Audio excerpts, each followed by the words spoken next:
Got my work cut out for me next couple of days. Got to start cleaning some of my long guns. This is a Golden Boy.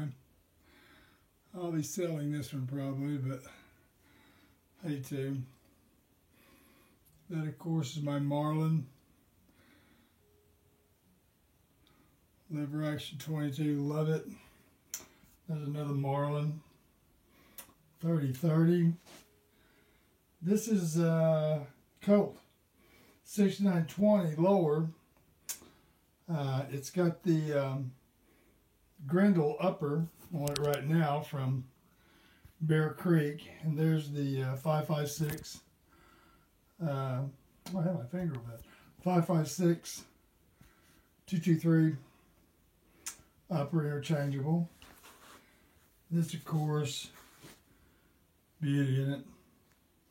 Ruger Precision with a suppressor on the end of it.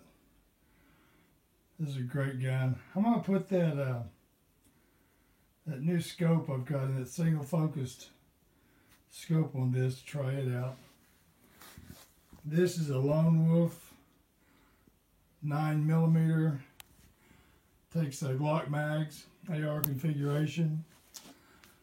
This is, of course, an AK-47 that I've tweaked up. I may be selling it, and of course, Ruger 1022. I've got a few others, but that's going to be a good start. The beautiful guns, all going to break them completely down and clean them. That should take a couple of days.